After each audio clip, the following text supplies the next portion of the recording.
Dengue बुखार एक तरह से वायरल फीवर होता है और इसमें एक अलग तरह का मच्छर होता है जिसमें जेब्रा लाइन बनी होती है, जैसे रोड्स पे होती हैं, काली और सफ़ेद पट्टी की। एडीज कहते हैं। इनकी 4 वैरायटीज़ होती हैं। ये जब ब्लड सक करते हैं, मच्छर के ज़रिए काटते हैं, मच्छर इन्फेक्टेड होता है, वो अपना इन्फेक्शन जो है वो बॉडी में दे देता है, जिससे फिर डेंगू होता है। इसमें सबसे पहले सर्दी जाड़ा लग के बुखार आता है, कमजोरी बहुत महसूस होती है, उल्टियाँ होती हैं और लाल लाल छींटें जैसे मीज़ल्स में खसरा में होती हैं ऐसी दिखाई देती हैं। डेंगू के प्रकार जो हैं वो 2 तरह के होते हैं। एक ऑर्डिनरी होता है जिसमें सिर्फ बुखार आता है, जाड़ा लगता है, बदन टूटता है और धीरे धीरे लोग दवाइयों से ठीक हो जाते हैं। दूसरा बहुत सीरियस टाइप का होता है जिसमें खून बहने लगता है, ब्रश करने में दांत से मसूड़े से खून आता है, लैट्रिन में पेशाब में आने लगता है और पूरे बॉडी में खून की तरह छींटें बन जाती हैं। इसको हेमरेजिक डेंगू कहते हैं। जितनी तरह के बुखार होते हैं उसमें से एक तरह का बुखार डेंगू फीवर भी है और इसमें बुखार जाड़ा लग के बुखार जैसे आता है, कमजोरी बहुत ज़्यादा महसूस होती है, लाल लाल छींटें पूरे शरीर में पड़ जाती हैं, उल्टियाँ होती हैं और पेट गड़बड़ भी हो जाता है। कभी कभी थकावट बहुत लगती है। इसमें प्लेटलेट की संख्या भी बहुत कम होने लगती है। इसमें रेस्ट करना चाहिए, नहाना नहीं चाहिए।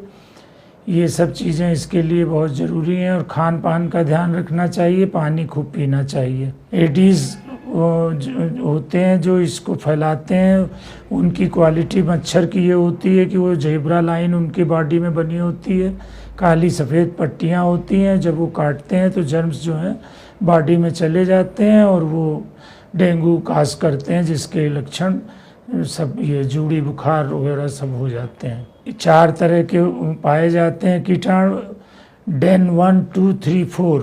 एक से जो होता है डेंगू वो फिर बॉडी को इम्यूनिटी पूरी लाइफ लॉन्ग देता है, लेकिन दूसरा टाइप, तीसरा टाइप, चौथा टाइप ये जब होते हैं तो वो वही को इम्यूनिटी देगा, दूसरे को नहीं देगा। तो इसका मतलब ये है कि दूसरा उसको बाद में भी हो सकता है। डेंगू का परीक्षण पहले किया जाता है जिससे पता चल सके डॉक्टर को कि डेंगू ही है।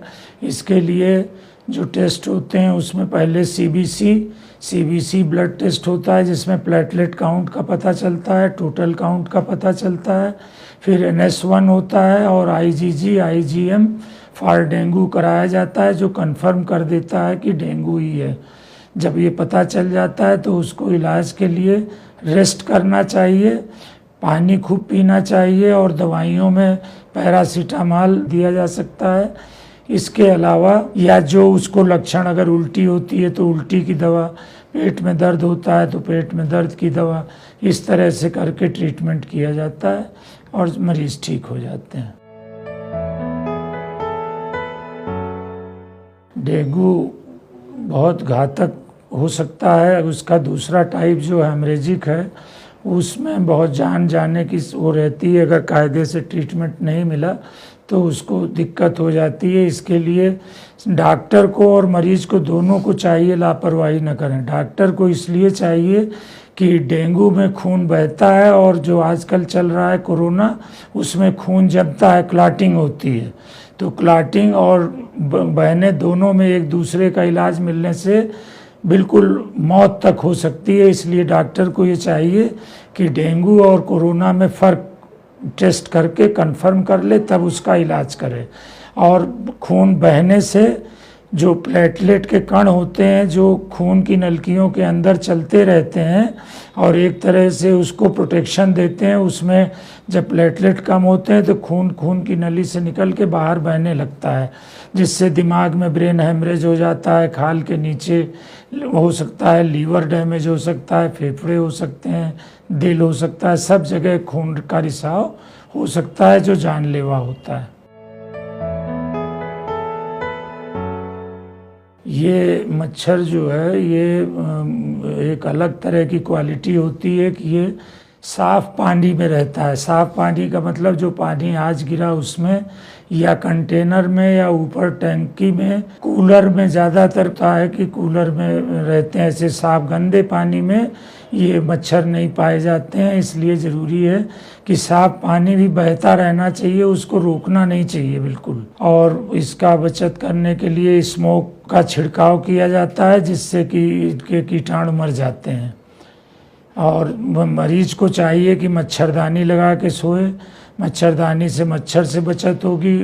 जो रिपेलेंट आते हैं इसके, मॉस्किटो रिपेलेंट, वो यूज़ करने चाहिए। घर की सफाई का ध्यान देना चाहिए। बचाव के लिए इसका कोई टीका नहीं बना हुआ है भैया। इसको खाली आपको जब मच्छर काटता है तो प्रिवेंशन करिए। प्रिवेंशन का मतलब ये है कि ऐसी जगह पे ना जाए जहाँ मच्छर आपको काट सके, और साफ पानी का कहीं रुकाव ना हो। घर में बाहर, घर के बाहर कहीं भी पानी रुकना नहीं चाहिए। रुके हुए पानी में, साफ पानी में ही ये जर्म सूखते हैं। यही सब चीज़ें इसको प्रिवेंशन